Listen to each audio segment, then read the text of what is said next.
All right, welcome to the first VRF Tech Talk podcast. My name's Donald Felice. I've been working on VRF for about 8 years, joined by Steve Cook. He'll give you a little background on himself. My name is Steve Cook. I've been in the VRF industry for about 8 years. HVAC altogether about 16, 17. But I work for a equipment manufacturer, and I'm very passionate about just VRF technology in general. Yeah, so it's brought a common group of us together, and I think this podcast has been a long time in the making. That there's just nothing else out there currently. So one of the things that we want to cover, or one of the fundamentals of this podcast, is some of us work for manufacturers, some of us work for manufacturers' reps. All of us are passionate about VRF in general, or variable refrigerant volume technology, and I just want to state that everything that you're hearing henceforward is the opinion of the person that states it. It no way reflects on their employer or anything like that.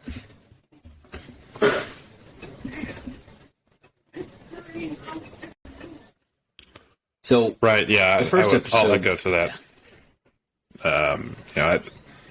I work for a manufacturer as well, and these. Well, I'll try to align as much with that respective manufacturer as possible. I'd say every opinion I have is my own experience and my opinion directly. Yeah, so everything that I'm going to say is based on 8 years of experience working in the field, working with contractors, and just really getting to know this technology inside and out. So without further ado, let's jump into a little bit of the basic stuff. So to boil down what VRF is, I think we start with the fundamental of what refrigeration is in terms of air conditioning.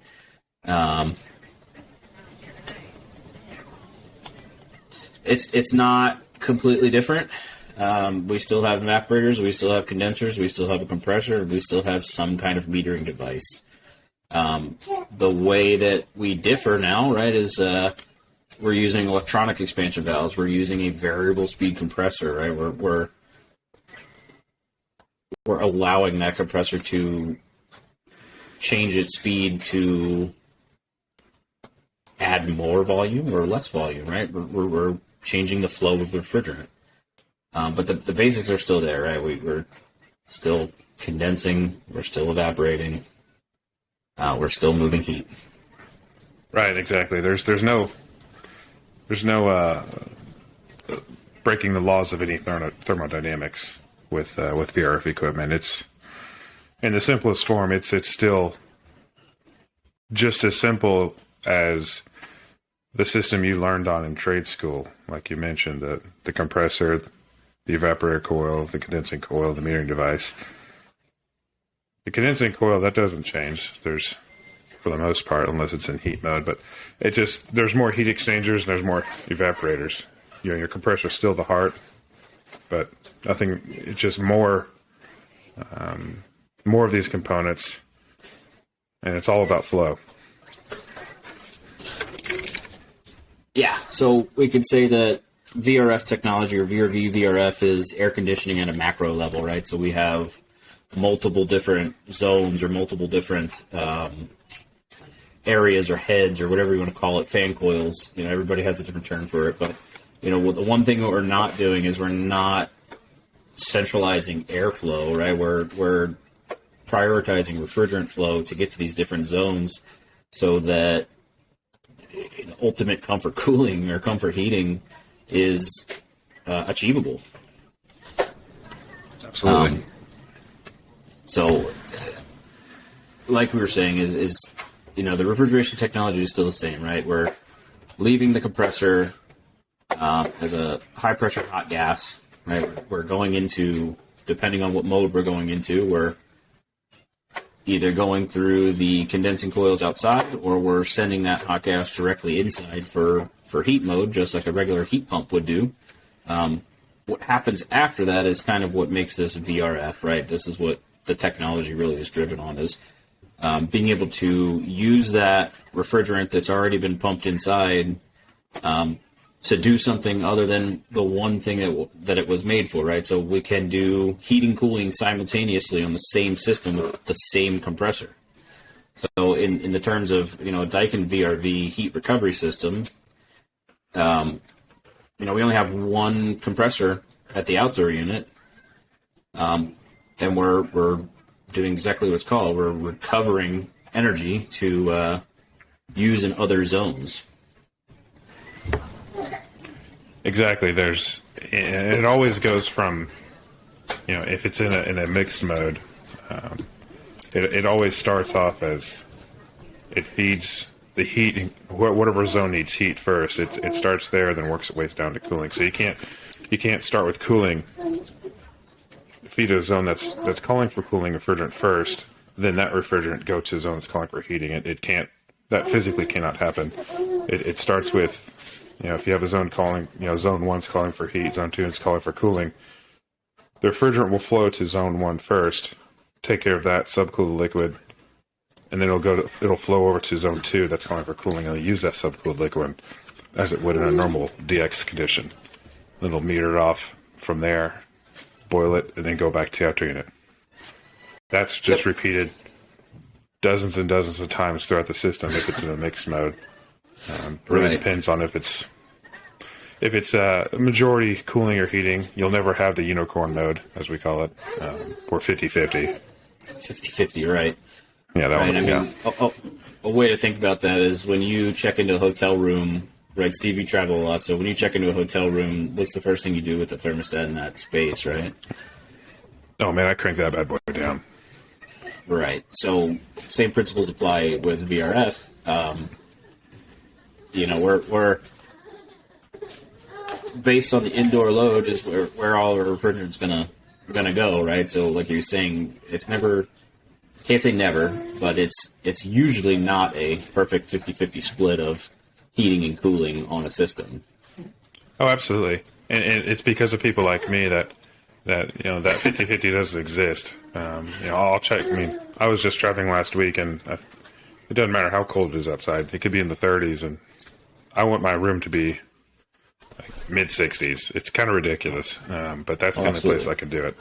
I can't do it here at home. No. Too many people complaining about it. So the next thing I think we want to talk about briefly is the difference between what commonly people think of 2-pipe and 3-pipe.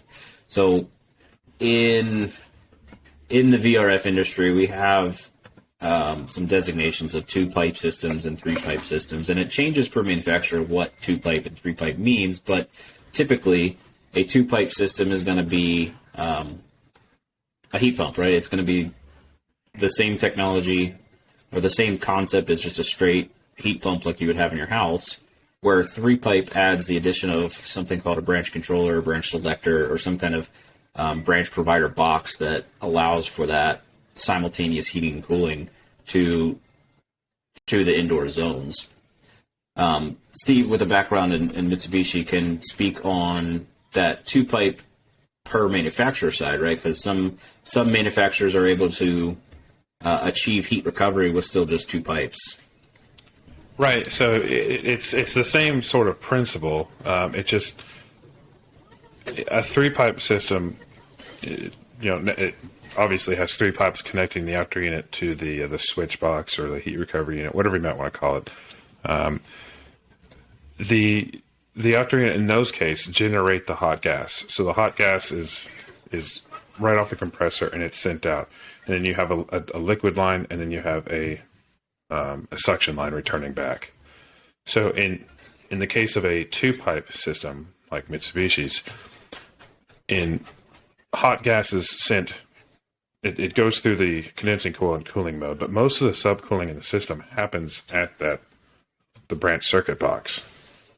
Your hot gas essentially will be sent out from the compressor, and depending on the mode, let's say you're calling for mostly cooling, 100% cooling, your liquid is going to enter a liquid gas separator. Your liquid's going to go out the bottom. Your hot gas is going to go at the top, and it's going to sort it out from there on. And then from that point on in the system, it is a 3-pipe. So if there's another branch box or switch box, wherever you want, the term you want to use there, from that main BC and Mitsubishi's world to the next one, it will be a 3-pipe. It'll be your hot gas, your liquid, and your suction. Basically, what they're doing is they're extending what's happening in the 3-pipe system outdoors. They're doing part of that inside.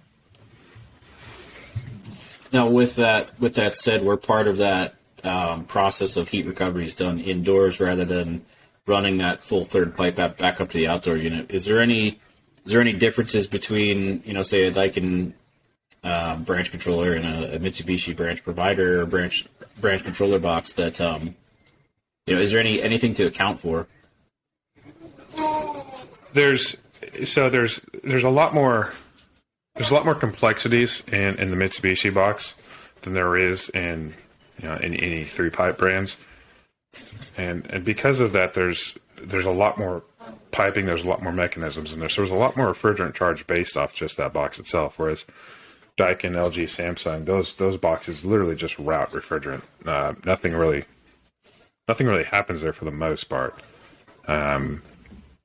As far as refrigerant change of phase, there are some boxes. I know Daikin does have an EEV in there to where it can subcool in certain modes, but for the most part, while no change of phase really happens, it's just routing. The Mitsubishi has a change of phase, so there's a lot of bits and pieces of moving parts in there. So it is kind of difficult to go from one to the other. That learning curve is pretty difficult to get over once you're used to the Mitsubishi system, and it's hard to take that theory and apply it on the other side on 3-pipes, especially if you've been working with it for so long. Right. So with that said, you said that at the Mitsubishi boxes there is definitely a change of phase going on. In the Daikin world, the boxes that we have are jam-packed with foam. Even if there was a change of phase, there's no chance that it's going to condensate internally. The Mitsubishi boxes, though, because they can change phase internally, right? If you have one box is in cooling, one box is in heating, that box that's in cooling is definitely going to have some condensation. That's one of the major differences between a manufacturer is that condensation needs to be managed on both indoor and the branch controllers, right? Yeah, correct. Mitsubishi does generate condensation on the branch, the BC controller. However, it's very little. You're really only going to see it on first startup when the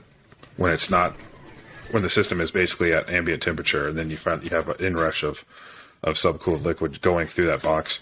You'll see it then. After that, you really won't see much. That's pretty well true for the most part. You can honestly, after about a week of it running, you won't see much condensate coming off of it at all. And the Daikin in a certain mode, like a parallel mode, it does have a heat exchanger to provide a more subcooled liquid feeding the unit's calling for cooling. But like you said, they're all covered in foam, so there's really no chance of it producing condensation. So their condensation management is pretty well solid as far as not requiring any of that. And there's been a lot of people that complain about the fourth pipe effectively is what I've heard. Right. Or the third pipe, I should say. People will say it does have 3 pipes, the Mitsubishi's BC controller, and that third pipe being the condensate drain line.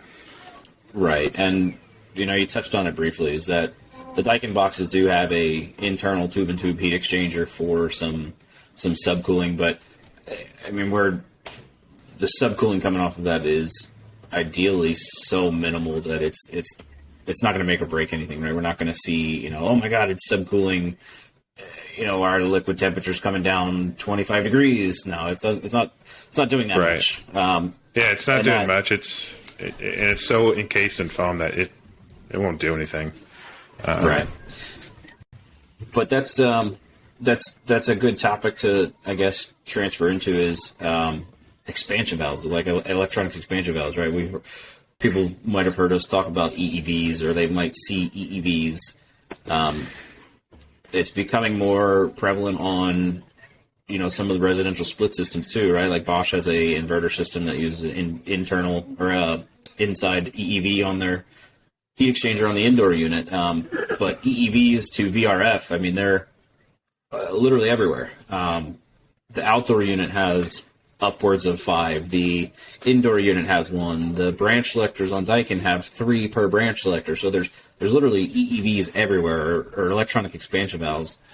And what an electronic expansion valve is it's almost a direct analog to a TXV or thermal expansion valve. But instead of a sensing bulb, we're using a thermistor. We're using something electronic to give a computer feedback rather than a direct coupled bulb for the TXV that's allowing that to open and close based on temperature and gas pressure. The EEVs are open and closed based on the computer algorithm and temperatures and pressure inputs from system-wide. Right. And that is exactly kind of the reason why VRF works the way it does, is because the system the whole system can control itself. If it had TXVs, you can't control the position of a valve at all. I mean, it'll eventually open to the direction you want, but you're not really controlling it. So that's how, regardless of the mode, if you switch from heating and cooling, if you have a TXV and that one indoor unit went from cooling to heating, that sensing bulb would stay closed so long to where you'd be building head pressure on that coil before the valve finally opened up. So there's no way to really control the system with any other metering device except for EEVs. Right. Our compressors are variable to a point, but you brought up a good point, right? If we didn't have some way of metering refrigerant kind of like an on-demand state, our head pressure is going to climb, right? I mean, like we were talking about at the beginning of this, is that the system is no different than any other air conditioning system out there. We've just has a little bit more specialty pieces to it. Right? We've talked about our expansion valves. We've talked about variable speed compressor. We'll talk about inverters later on.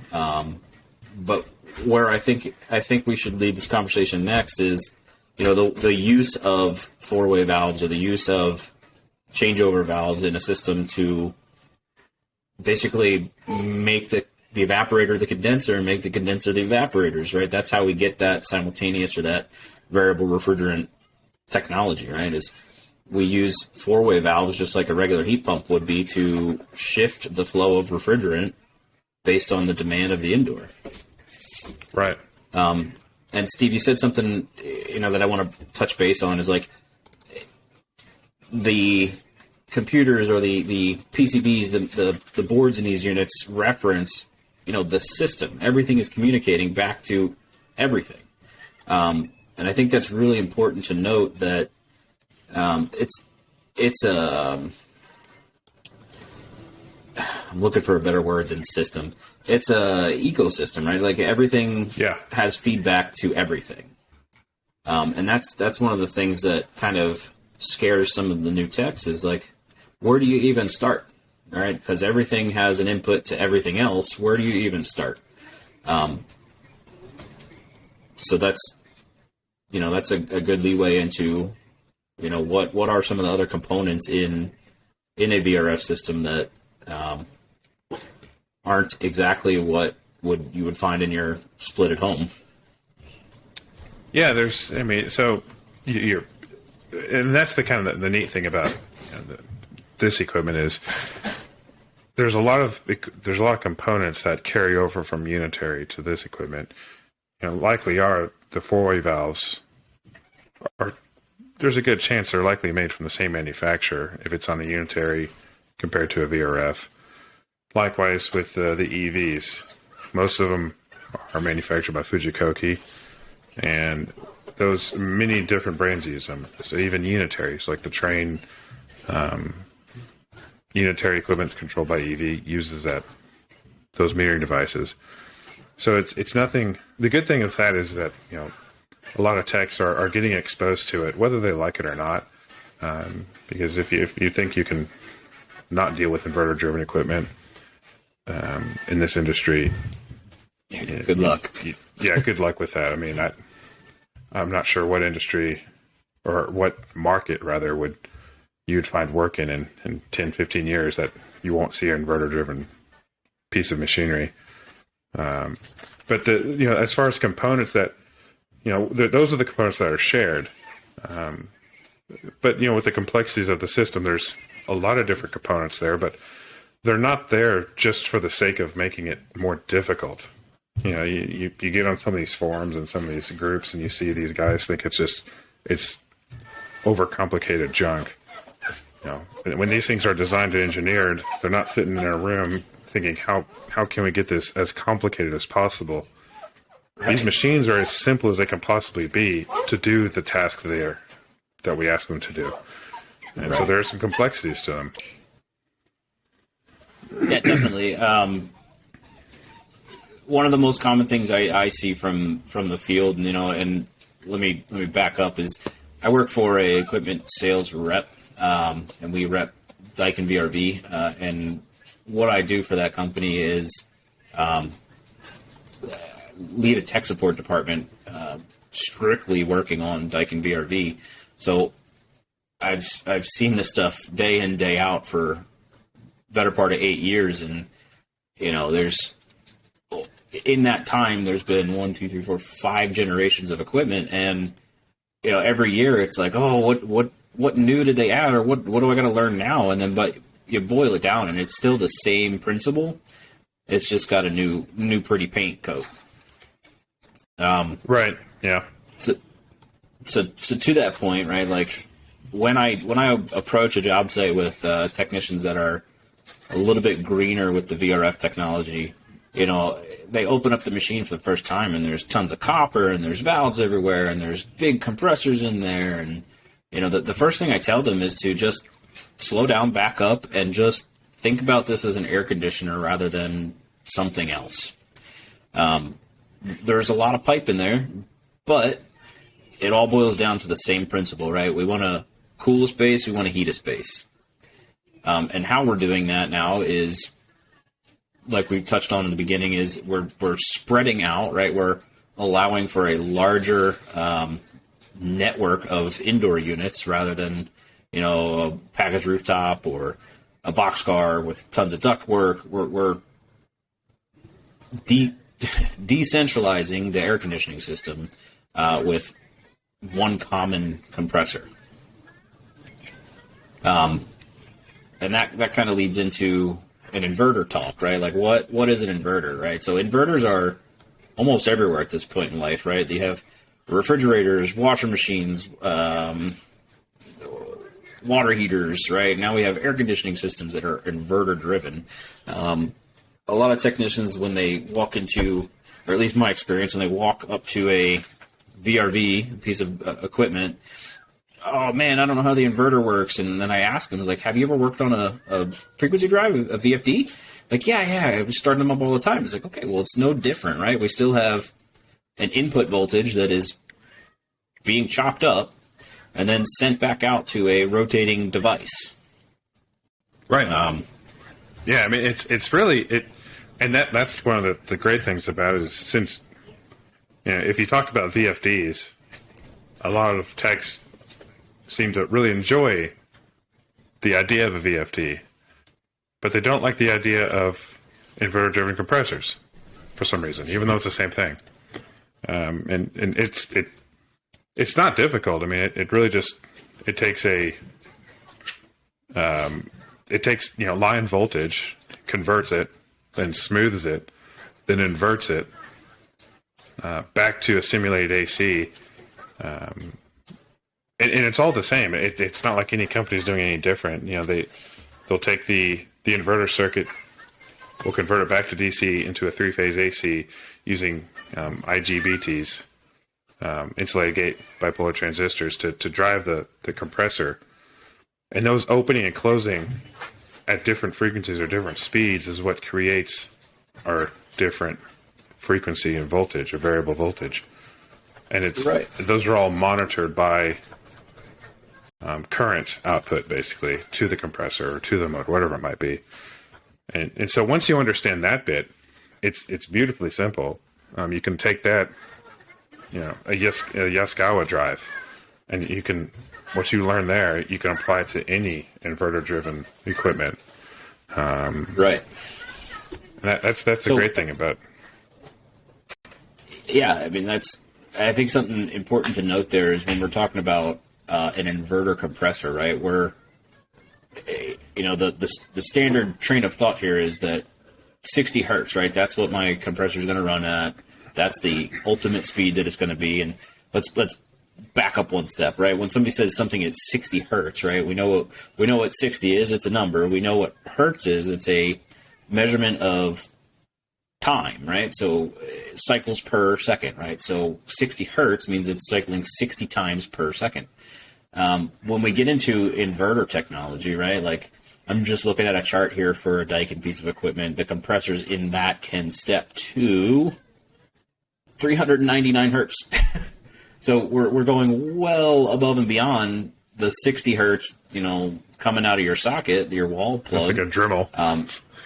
Yeah, we're jamming this thing up to nearly 400 hertz, and that is the essence of what VRF is, right? Where we have the ability, due to inverters or frequency drives, to speed up, slow down the compressors to manage the indoor load, right? So we're not banging on a compressor. It runs for 15 minutes. We overcool the space by 3 degrees. It turns off. We wait for it to heat up in that space by another 3 degrees, and then we bang it back on. So one of the most common things that I hear with people that are getting an inverter piece of equipment, for the first time in their life, is it never shuts off, right? And ultimately, that's the goal, is if we can maintain that compressor running at, let's just pick a number. Let's pick 60 hertz as the low end, and then 170 as the high end. If we can maintain somewhere in there, in that range, and the comfort doesn't drift away from plus or minus a degree or two from set point, then there's no need to really shut that compressor off, right? And I think the misconception is we're using more energy to keep that compressor running, where we're missing something is that inrush of turning on a standard compressor, going across the line contactor. That's where the energy savings is lost. Yeah, I would agree. And there's a lot of it's amazing how confused guys will get this. Even good guys in the field. I had an experience where there was a contractor installing some of our equipment last week, and this guy is a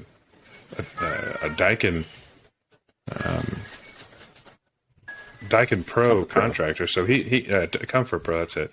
He knows the process. He knows the equipment, I should say. But then when you hear him talk, it's almost like he was. Yeah, it was wild. It's, this guy was pushing Daikin. He was pushing Daikin Fits, VRV, the Daikin Life product line. I'm not too familiar with the Daikin product line, so I might have butchered some of that. But then when it got to, he was wanting to know how to charge this machine, and it was a inverter-driven piece of equipment. He was saying he wants to know what the max hertz are, and he said, it's probably 60 hertz. And I was like, why on earth would it be 60? Like, what's the point of having an inverter-driven equipment if 60s are max? Right. And so he was trying to charge it based on full load, and he wanted to. Some of the stuff he was trying to figure out, trying to understand was, I knew the guy was smarter than this, and it kind of had to take him to slow down a bit and kind of smell the roses. It's almost like the old the old unitary version of this guy was coming out, and I was just gonna say is like it might be. It's just a learning curve, right? Like it's not a standard piece of equipment. And it's not. And that's the part of it is, as similar as a lot of them are, there still is some training that needs to be done, respective training to each brand, and I think you and I and everyone would encourage as much training as possible, so you don't absolutely you don't have any questions, you don't have any doubts. This way, you don't. I mean, you do not. I mean, I don't know how many times I've heard this, where guys will say, if it's inverter-driven equipment, you have to call tech support because you just don't know what it's doing. It's like that's the most. It's like that is the biggest lie. Like you can certainly understand what it's doing, and you do not have to call tech support every time. There might be easier ways of getting that information, but let's be honest, subcooling is still subcooling, superheat still superheat, and this is still an air conditioner. Yeah, it still exists. That brings a question that I have. So you've been HVAC for 16 years, but in the last 8 you've been doing strictly VRF. What was it? I mean, could you give yourself a parallel to that gentleman that was installing that equipment 8 years ago and say like, you were in his shoes at once, right? I was in his shoes once, but it was kind of interesting. Part of it is, I'm part of a new manufacturer, so I feel like he was trying to be as critical as possible to our equipment, and he was very quick to want to call it junk. But after it was installed, after he got up and running, he was very impressed with it, and he said he's actually wanted one for his house as well, and that is a true story. That's awesome. But it's what's interesting is, I kind of dove, feet first into this. I did a lot of what pulled me into this world was I was at a very large mechanical contractor, and we would install and start up VRF all the time. We were new construction, so we did a lot of commercial, industrial jobs, and everything was spec. So it's not like we were loyal to one brand. But I would start up LG, Panasonic. I did a lot of Panasonic, oddly enough, and Mitsubishi and some Daikin, and nobody wanted to work on it. And that kind of mindset is what kind of led me into this world. Is if no one at my mechanical contractor shop wanted to touch it, what's it like around the rest of the world or the rest of the country? And it was the same. No one really wanted to touch it, and you could tell that then it was kind of pixie dust and could be the future. And a lot of people didn't like it. Now it definitely is the future. There's no question about it. And people are just going to have to get used to it. But as far as relating to him and his point of view, I think it has a lot to do with our experiences and how we see things, how we deal with things, and how we always manage our service calls. His experience is more than mine when I jumped into it. So that's why I think it was kind of an odd case for him, but there were so many install issues this gentleman had, and I can't blame him too much because we had a team of like 20 people there kind of watching him, and then he was also being recorded by marketing. So it's like, this was a lot of like, ordinarily that would be like, you just be like, man, that's not really not the best install, but given the circumstance, he had the factory there watching him. He had marketing recording him with like a 4K, watching sweat bead off his face. I give him that benefit, but it reminded me of a saying I always love is, if you think the problem's out there, that very thought is the problem, and that's kind of what he was thinking. He kept saying, "This is not right. This is wrong," and then he realized, oh, he's wired it wrong, or there's a leak, and a bunch of other things. And once he kind of humbled himself and realized and wanted to learn, that's when it clicked, and that's when he actually began to really enjoy the equipment and understand it. Yeah, I think you touched on something very important there. Is like there's a willingness that a technician needs to have, that right? You're not going to be able to call tech support every single time you have a problem, but there's also demand for good technicians, but that demand is, dwindling as more technicians are hungry for this, right? Like you said, that you jumped in feet first because nobody else wanted to. And, I deal with, 20, 30 contractors a day. And out of those 20, 30 contractors, there's probably 10 to 15 of them that are in that same scenario, right? Like they see that there's a future here with this technology, and they want to learn as much as they possibly can, right? To the point to where, I'm humbled by the guys that are going out and doing this day in, day out.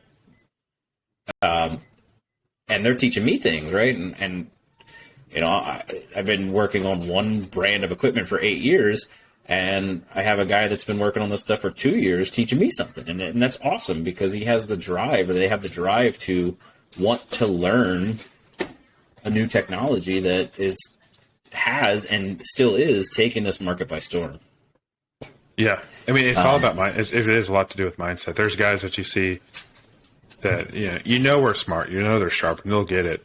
And there's guys that, they just, and the weird thing is, there's a lot of older guys, and they're pushing retirement, and I understand their point of view. They want to retire and get out before they have to learn anything new.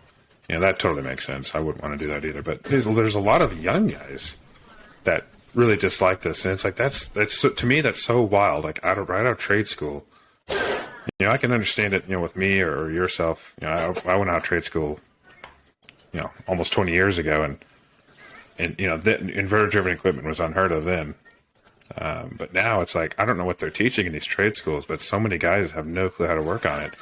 And because of that, they get this ignorance against it and this unwillingness to learn. If they can't look at it and see the capacitor is blown, they don't want to touch it. And just that mindset is like, if you can diagnose this equipment, how much more valuable you are. Oh yeah, you write your own paycheck at that point. So we have some, I wouldn't call them pretty strong, but we have a lot of the contractors that I deal with on a daily basis that are actual instructors in union halls, and we're seeing a big push lately for union halls to get in manufacturer equipment. So get Daikin, get Mitsubishi, get Hitachi is another big one in our area, Samsung. They get this equipment in their trade halls, and it's night and day difference between a technician that's been through the hall that has this opportunity versus somebody that doesn't. And I think that definitely clears up some of that murky, scary area when you first open this unit and you see, hundreds of feet of copper pipe where, these technicians turning out that have dealt with this are less afraid of it, and they're eager to learn. They're eager to jump in. Now you touched on calling tech support, right? Like, that's what I do for a living, is I am in-house tech support. So I hope I never get obsoleted, but I enjoy working on this stuff. I enjoy the challenge of VRV, the challenge of finding the needle in the haystack, so be it on troubleshooting and things like that. My story is different. I was an auto tech before I started working on this, so I've always been mechanically inclined, but air conditioning, I started doing air conditioning 8 years ago, so I'm way farther behind than most people in this trade of my age based on just pure experience. But I've embraced this VRF technology, and just that's all I've wanted to work on. And see, that's great. That's the way.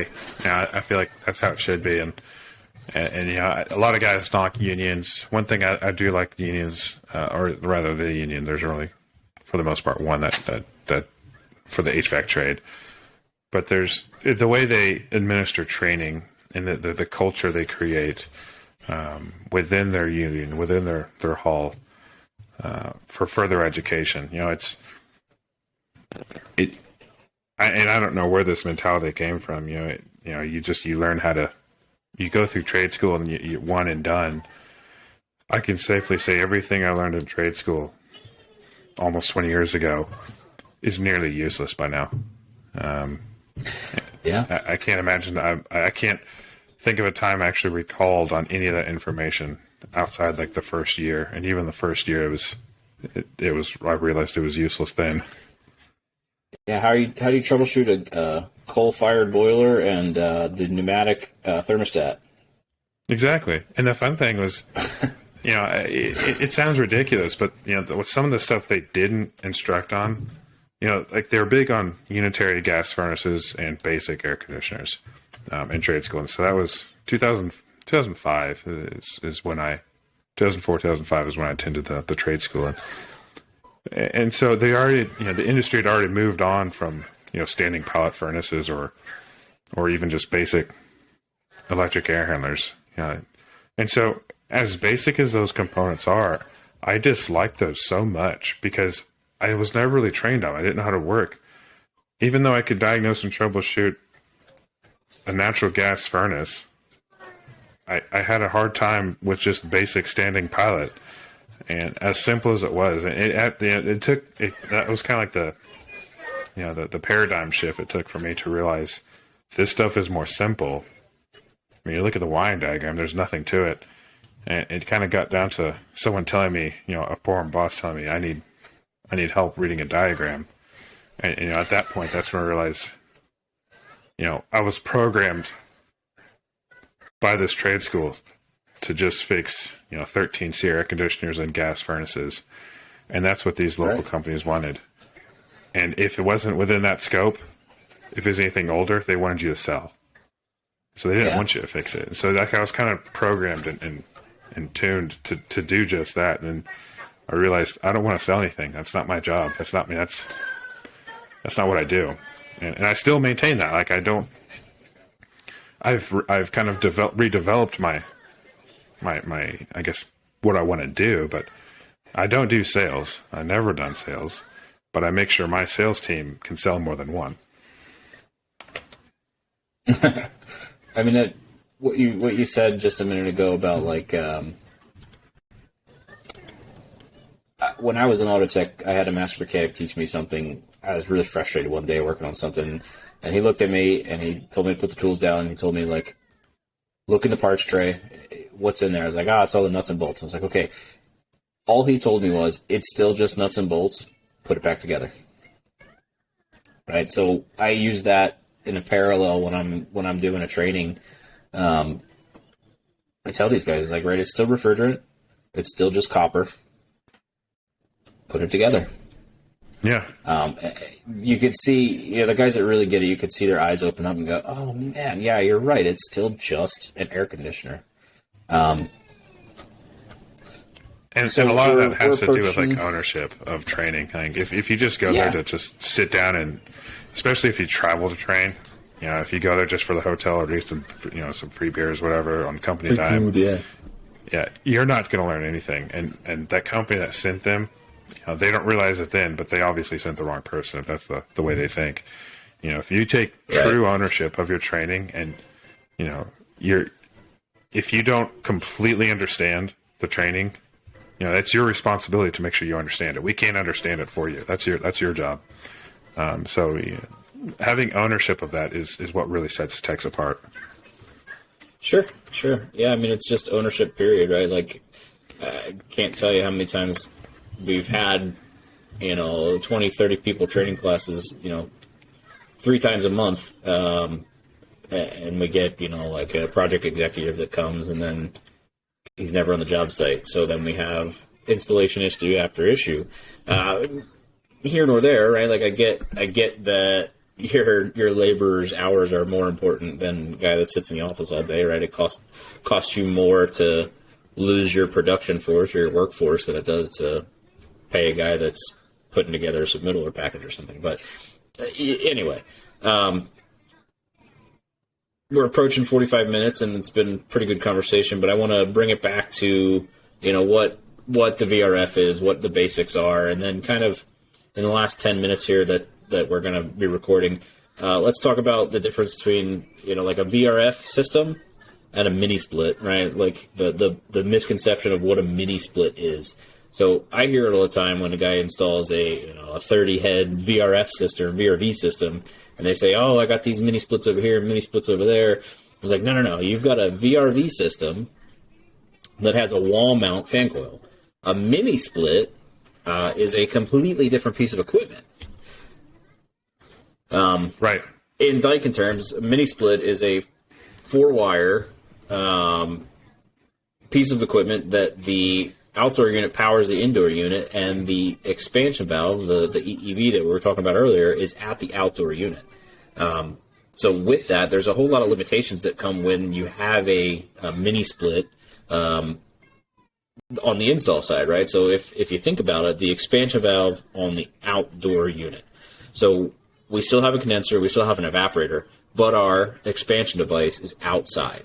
So that does two things. That severely limits the length of pipe that you can run, and then how you manage that pipe, whether, the still fighting this today, the misconception that, like, oh, you never have to insulate your liquid line. Okay, well, on a mini split, it's not exactly a liquid line, right? Because the expansion device is outside, right? So we're already at a low pressure state when we leave the outdoor unit to go to the indoor evaporator. So that's, to me, that's the major difference between a VRF system and a mini split. Now, other manufacturers treat it differently, but mini splits in general are that way. Yeah, I would agree completely. There's, how each brand controls their indoor unit on a mini split may slightly differ, but for the most part, it a lot of times it looks at your discharge. I'll give it 1 second. It looks at your discharge compressor temperature, and it looks at approach. So I oftentimes... Well, back up. You used a big word that we might need to explain there. Approach. Oh, yes. Approach is... Do we need to explain that? Not a bad idea. Okay. It might. Approach is basically like the entering air temp of your outdoor coil, and you subtract that of your saturation temp of the refrigerant. It's basically measured kind of like halfway up the coil. It's kind of the easiest way I can think to describe it. Right. There's the best way I can think to describe a mini split. There's little communication going on between the indoor unit and the outdoor unit, surprisingly. I mean, it has a fan, it controls the fan. That's really, for the most part, what it does. The thermistors inside don't do a whole lot as far as control. And that was another thing I had a guy kind of, argue with me about. Some mini splits are driven by the physical coil temperature. And it's like, that's not it at all. No, it's not. It's not even close. Those aren't there for that. A mini split is almost like a package unit with the remote DX coil. Like, everything's self-contained, and it's basically its own little. It really, the outdoor unit has little idea what's going on inside. It sees what's going on, what's coming back. It can see some thermistors, some readings, but it doesn't know a whole lot what's going on inside. It bases more of what's going on inside on what it's doing outside, what it sees outside, how what the conditions are outside at that unit. Not particularly outside conditions, but in the respective outdoor unit. So that principle in itself is completely different than VRF. VRF, each indoor unit is calling for its own.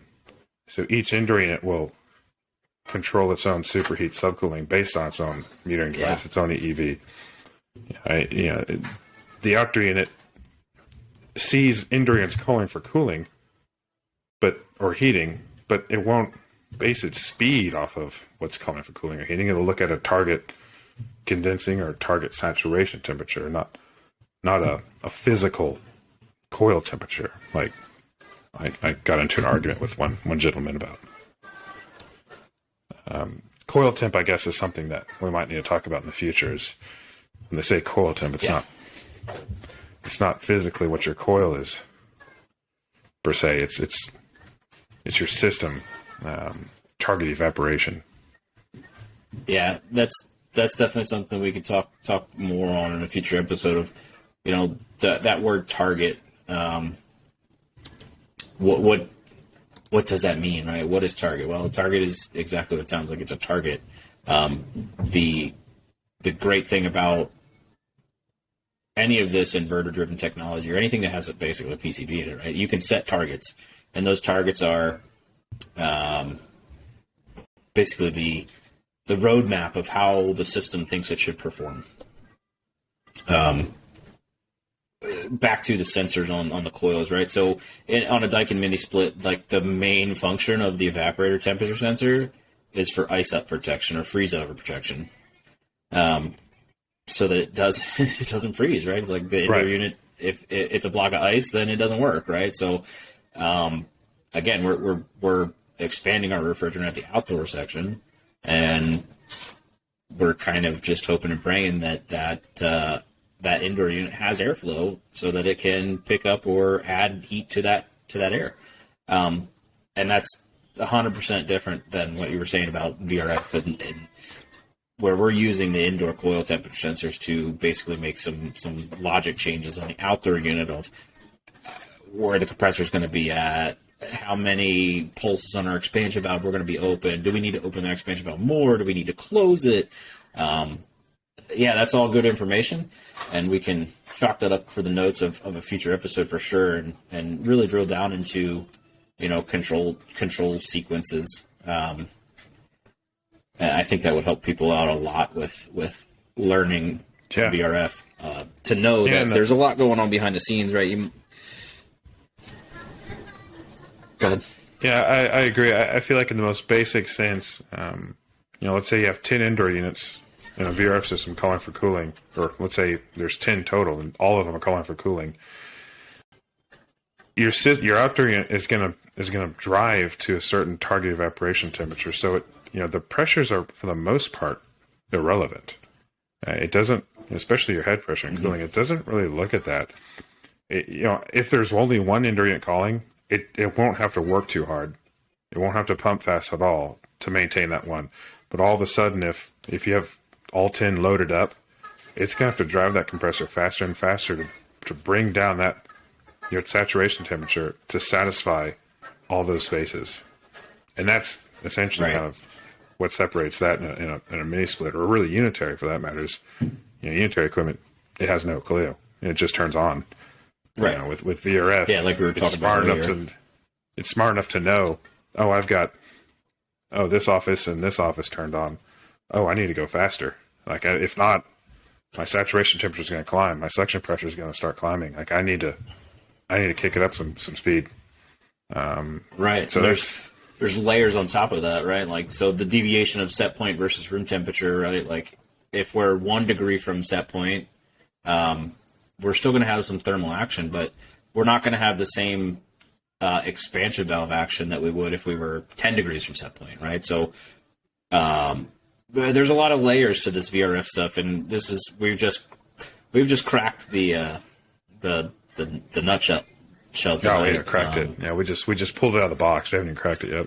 Yeah, we unwrapped it, and we will crack it in a future episode. But yeah, there's lots of layers on top of it. But what I think we wanted to really drill down on today is just kind of some quick component things, some basics, some fundamentals, and really just it's not much different than a regular air conditioning system, except there's more specialties to it. Right. It's not that scary. It's not scary. It's not scary, guys. We've got the two groups, right? Everything Daikin and VRF, VRV Tech Talk, and they're great resources, and I can't explain how happy it makes me that those two groups are so well behaved. First and foremost is like, there's a lot of HVAC groups out there, and out of the 5 or so that I look at, those two are absolutely the best. You got good questions coming in left and right. We've got great moderating staff, and they're really an asset for anybody that wants to be part of the VRF world. Yeah, there's some really good groups out there, and I'll take that back a little bit. I think a lot of groups start off with some really good intentions, but with how busy they've gotten and how many people there are, it's hard to moderate them. I'm not going to say these groups, you're not going to find any good content. A lot of it is because of how big they've become and how many people post. It's hard to moderate that, and it's hard to like really develop a good culture there. Whereas the two groups Donald mentioned, and it's night and day. You know, there's still a fair amount of trolling that lines up with VRF, but it's surprising actually how well. I've even heard back when I was at Mitsubishi, there was a guy that said, there's nothing against Mitsubishi, and really nothing against any brand, because tech support takes time. I mean, those guys, that's probably one of the hardest jobs, phone tech support in the HVAC industry. So it's not that any brand is better or worse as far as answering their phones, but there's guys I would say they could post something on the VRF Tech Talk group, and they may not have 100% the correct answer, but they'll definitely have a direction to look at. And many times they will get a right answer. Within minutes, right? Like, yeah, it's so quick. You know, yeah, you could call it tech support, but it's one of those things like these guys are so helpful, they're so resourceful, and they're not just quick to throw out some ridiculous answer that I've seen on some groups. They just kind of want to flex. You know, these guys, you know, if they don't know, they're not gonna waste your time by saying, did you check the canoodling valve or some right. bogus Change nonsense. The TXV. Yeah, change the TXV. You know, you don't have to filter through that nonsense. If they don't know, they don't know. They're not going to post. So, if you ask a question, these guys know. They're like, oh, they know. They're going to see that. They're going to they'll light up a little bit and they'll post. So anything, for the most part, any comment that someone says to a post, they're asking for help. It's pretty well spot on, or it'll get you in the right direction at least. Yeah, I would agree. It's within minutes most of the time that somebody's got something, right? And we have such a great admin and moderator staff that, like, a lot of us been doing this for more than 5 years, and trust that we've probably seen a lot of the scenarios that are posted on a daily basis that might be throwing somebody for a loop. So there's definitely somebody out there that's seen it.